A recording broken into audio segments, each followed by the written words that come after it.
My taste buds were not prepared for this. Imagine this, Chinese cuisine meets Malay spices and flavor. This is my favorite dish I have had so far in Penang. For me, today's video proves that sometimes the best flavors come when you throw the rule book out the window and just cook from the heart. Hello, and welcome to another food adventure, and welcome back to Penang, Malaysia's foodie destination. The food is absolutely delicious. There's also so many different cuisines here. I mean, you've got Malay food, you've got Indian Malay food, you've got Chinese Malay food, and you have this very exciting fusion called Perenakan. It was born when early Chinese settlers, hundreds of years ago, married local Malays, blending Chinese ingredients and techniques with Malay spices and flavors to create something truly unique. But because this is a topic that involves so much rich local culture and history, I've invited some very special guests for today's video. Hi guys, I'm Shane. I'm a content creator from Penang, the food paradise of Malaysia. And you only need to watch a few of his videos to notice that Shane and I actually share something very special in common.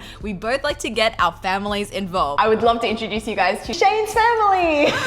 Hello, I'm Shane's grandpa. I'm Shane's grandma. Hi, I'm Shane's mom. We are all in Penang now. Born and bred mom and dad as well. And you are all, can I say Perenakan? Baba Nyonya. Baba Nyonya. Alright, quick vocab lesson before we get into the meat of this video. The term Baba Nyonya refers to the early Chinese settlers who married local Malays, also known as the Peranakan people. More specifically, Baba refers to the men and Nyonya refers to the women. Because in those days, they go by sailboat and it takes 6 months to follow the monsoon, you know. When the wind blows, they sail, so they have to stay put for doing business. Then when the wind changes direction, then it will go back. So they got involved with the local and they get married. Which led to the birth of the Peranakan cuisine. It's like very strong flavors, very spicy, sour, sweet.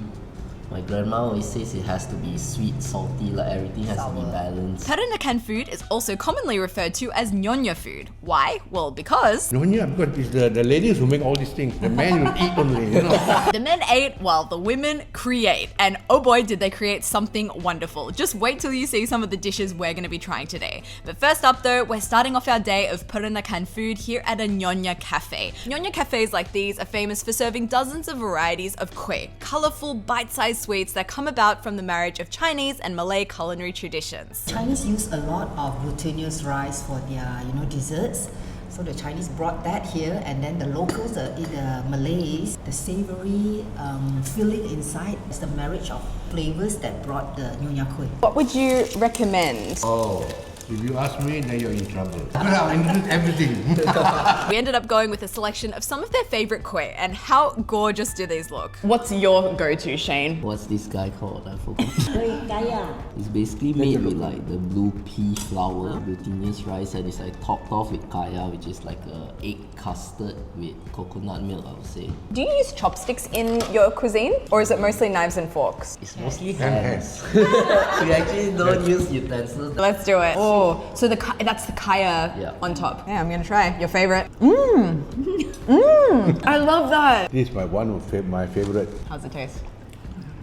Fantastic, it's good. Coconutty, but also this like almost salted caramel flavor coming at me as well. Nyonya culture, they really like to add a bit of salt in their desserts to like contrast, to make it not too sweet. One more kueh that's like savory, there's like dried shrimp in there as well. Dried shrimp in a dessert, this I've got to try. Look, I had my doubts, but wow, these Nyonyas are flavor geniuses. You wouldn't think it makes sense, but it really does. It's definitely the most savory of any of the desserts we've had, but there's still that undertone of this is a dessert. Each and every one of these kueh were unexpected in their own way, but without fail, one thing they had in common is they were all so beautifully balanced. I'd expected them to be simple or even a bit plain in taste, but wow, I couldn't have been more wrong. Shane's grandma was also really keen for me to try one more dish here. This one is Nasi ulam.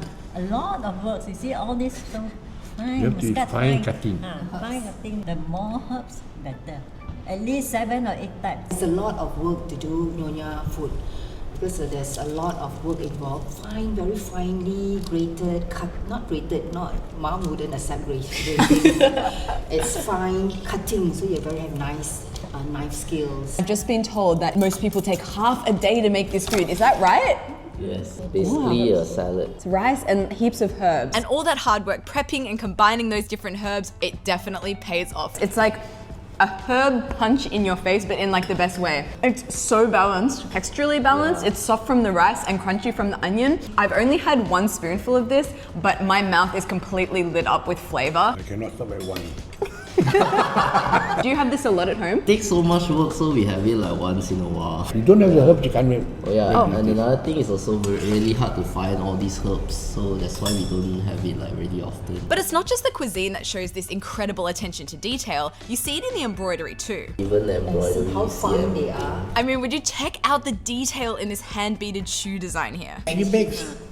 You can make this shoe? Yes, that's the one she sold yesterday. Stand up. Oh my goodness, this is so beautiful. Something I'm starting to get from this culture is that it's a lot of detail. Oh yes. Detail in the food, detail in the embroidery. If I cut the herbs just now, if it's too big, we'll get it from my mom. No, that's not the way we throw it away. You have to be so fine. So that's the detailing, the fine skills. But this actually leads me to a bit of a contradiction I've noticed while experiencing Peranakan food today. As we've seen, yes, there's so much attention paid to detail, but at the same time, there seems to be no strict measurements or guidelines when it comes to the cooking itself. You ask Nyonya how much, 1 tablespoon or 2 tablespoons or 3 grams? No, they don't know. They say it's up to agak-agak. It's up to whether you feel this is enough or it's not enough, you add in. You feel it's enough, you take away. Then only you get the taste. There's no measurements in her kitchen, it's all by feel, like anything. So at any time, like especially baking, you know, you have to be precise, right? So I'm asking her for a recipe, she's like she's thinking and all. So sometimes it turns out, sometimes it doesn't. Okay, so just to recap here, Nyonya food is extremely fine and detail driven, but at the same time, also weirdly chill. Let's see what else we learn about this cuisine at our next stop. It's called Baba Fang, and would you check out how vibrant this menu is? These are all authentic Nyonya dishes. And I can definitely spot some Chinese influences looking at the menu here. I mean, check out this pork belly, for example. Sting beans. Is it good? Yes. Smell, I don't think you like. Smell. When you go to the toilet and you come out, you have to smell. So this one, what is that? It's like Nyonya pickles. It was actually the first thing to arrive on our table. You guys, you know I love a pickle, so of course I had to try it. Super similar to pickles that I have in China, except all that sesame on top. Is it hard to make? No, easy. Wait, you're asking the wrong one. It's actually super labor intensive, these pickles. We make it every Chinese New Year. So we'll all go back to our grandma's place every year. So you have to cut this, and you have to boil each like vegetable separately and like squeeze all the water out. So it becomes crunchy. So it's actually very labor intensive. I don't know why she's saying it's easy. To start us off, we've also got some local drinks here too. Imagine lemongrass in a drink with sugar, and it's warm as well. So it's like, I feel like this would be really good if you had a cold. It's really good for removing wind in your stomach. Like when you feel bloated, then you have this, it's really good. Maybe good I've got this then to ward against the after effects of these stinky beans, which I'm so curious to try, by the way. Smell it, right? It's like they call it the stinky beans. I personally don't eat this, but my parents all love it. Check it out. You got the bean there, covered in Sambal. Sambal. Sauce, yeah. I need some time.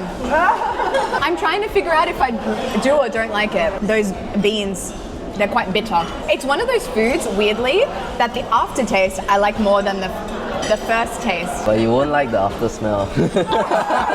And seems like once I looked up from our stinky beans, we had a table full of the most fragrant, vibrant looking dishes. Would you choose a favorite? Yes, Kiambu food, which is a salted fish curry Why do you like it? for the taste. Let's give it a try, and wow, check this out. I reckon Shane and I would win gold if there was an Olympic sport in synchronized eating. Wow. I mean, The salted fish, right? I definitely taste it. It's got that curry taste to it. It's quite creamy as well. Yeah, very salty. You really need to have it with some rice. So what's this one we have here? This is the stir-fried curry. You have to cut it like really finely, or not it won't taste sweet. It's quite sweet. The dried squid. Super umami. So yeah, this was sweet and umami. The curry we just had, it was salty. The stinky beans had that bitterness. And then you've got this stingray curry here, which was herby, but also sour from the asam inside, aka tamarind. Wow. Really sour, and you can find it all over the Nyonya cooking. So asam laksa is tamarind laksa. Yeah. That's what it is. Yes. Okay. The resulting dish was tangy, sour, and almost citrusy in flavor. And then bam, you've got a total flavor 180 with this pork belly, which was sticky, caramelized, and sweet. Every dish is so flavorful, but in different ways. And it's really cool cool because this is a cuisine that has been created from different cultural inspiration, and it's kind of bringing the best from different cultures together and creating something unique and amazing. And that fusion doesn't stop at food. It's built right into Penang's Peranakan architecture, where Chinese, Malay, and colonial styles all meet. And you need to check out where I am right now. I am in one of the historic mansions. Once Chinese merchants began settling in Malaysia and marrying local Malay women, many started building these elaborate Perenakan mansions, homes that beautifully blended Chinese craftsmanship, local Malay materials, and Western colonial influences. At the time, Penang was under British rule, so Western design elements like stained glass, imported tiles, and grand European furniture found their way into these mansions, mixing very interestingly with the Chinese elements. For example, you go into this bedroom and you've got a bed that's very typical traditional Chinese style. But wait, you go over to this bedroom over here, where you've got a 4-poster laced pink bed. And then you've got these kind of dolls. But then in the next room, a collection of Chinese porcelain. And it's just so opulent and rich. I mean, everything from the color to the detail, to the carvings, to the windows. You've got these beautiful designs carved everywhere. It's just so much to take in. It's funny, the more I look around, the more I realize it's just like the Peranakan food. So much detail, so much personality, and somehow it all just works. What I love about East-West fusion, for one, you can never get two variations of East-West that are exactly the same because it's all down to personal experience. Like, a lot of times in the south of China, what you'll see is people, they went overseas to find work and then they came back to China, brought the new wealth that they made overseas, as well as these new ideas when it came to architecture and interior design, and then they made a building or a house, bringing together two cultures in a way that someone finds attractive. One of my favorite examples of this are the fortress-like buildings called Diaolou, found in Kaiping in China's Guangdong province. They were built by overseas Chinese using money earned abroad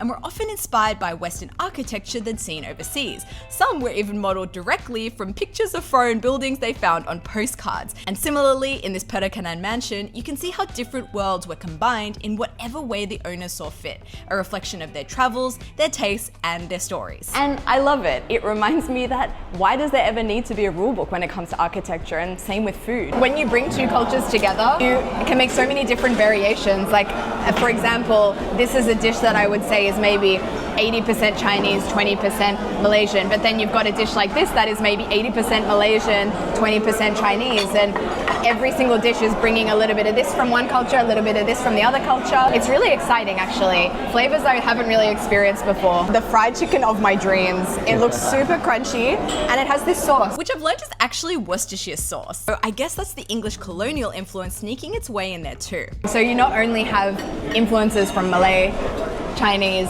but also British, and also, as you were saying earlier, a bit more from Thailand as well in this area of Malaysia. Yeah, and Indian as well. And Indian. Yeah, curry. And don't worry, I won't leave you hanging on the chicken. It's crispy on the outside and oh so silky soft on the inside. Wow. And the Worcestershire sauce is really nice. It adds that tang. It's funny how it's being used in this context. Thank you so much for coming and introducing me to this amazing food. My And pleasure. obviously, thank you so much for bringing your beautiful family. Thank you guys so much for being here. I've learned so much. But now, in the afternoon, I'm going to find asam laksa. Here we are, guys. My last meal in Penang, and it's probably one of the most famous foods in Penang. If you do any research on what to eat in Penang, the first or second thing that comes up is always asam laksa. And I'm really excited now because I have a better understanding of what asam is, tamarind. So I think what I was expecting before having this day of Peranakan food was, I don't know, maybe a really coconutty, creamy kind of taste profile, because that's what I associate with laksa, having grown up in Australia. But maybe asam laksa is about to be maybe sour or quite tangy. We will find out together. Got noodles, they look really thick. Are they rice noodles? Rice noodles, yeah. Nice. Then she adds pineapple slices, cucumber, red onion, and lots of herbs, and finally some lettuce too. And here we have it, the broth base. Lastly, she adds some ginger flour on top, as well as a spoonful of prawn paste. I mean, definitely unlike any laksa I personally have tried before. I don't think there's any coconut milk in this. I think every laksa I've ever had before always has coconut milk in it. Instead, you have this real tanginess, this sourness, which I now know is coming from the tamarind, the asam inside, and also this fishiness as well, because right at the end, she puts a spoonful of prawn paste in it, and then I've since mixed it up and it's disseminated through the dish. Something else I really appreciate is the care that's taken in preparing it. She puts in the broth and then she takes out the broth. She puts in the broth, she takes out the broth. And I asked her, why are you doing that? She said it's to heat up the noodles. So I guess it's so that when she puts in the broth eventually, you have this steaming hot bowl of asam laksa for you to enjoy rather than it being cooled down by the noodles. Along with the laksa, I've also gotten myself some spring rolls. My taxi driver, she let me know you need to have spring rolls if you go here. What I loved about this was the crunch of the spring roll paired with the tangy and sweet dipping sauce. It's just simply a joy to eat. I also ordered this dessert/drink from another vendor here. Made with black cherry from Thailand, apparently. Let's try that. Very tangy and sour, actually. It's nice. Tangy and sour, and also a bit lemony. You've got a calamansi in there as well. I think that's gonna go very well with this, because this asam laksa looks like it's absolutely packed with flavor. First, I wanna go in and try just the broth. Oh my gosh, look how thick this is. Here we go, the moment of truth. Wow. It almost defies reality. The fact that it has so much flavor in it, yet all the flavors are equal. No one flavor outbalances the other. In the meal we just had before at the restaurant, you had different combinations of flavors, but everything was super balanced. Like you had salty and sour, or sweet and salty, but this is every flavor in one bowl. It's intensely umami from that prawn paste in there. It's got a sweetness as well, which I suspect is coming from that pineapple inside. It's got a saltiness, it has a sourness and this tang. It's everything in one bowl. It really ignites the senses. The fact that it's light while being super flavorful at the same time, I think something in the sourness, it just gives it such a refreshing zest. Another thing about this laksa, after a few minutes, it's all kind of soaked into the noodles and all the ingredients have kind of mixed together, and now it's super thick. There's almost no broth left. It's more just like a mass of food that you can enjoy. This is my favorite dish I have had so far in Penang. Well, I guess we really did save the best for last here. This is gonna be my last meal here in Penang. I've been here for 4 days now. I have absolutely loved it. I will definitely be coming back.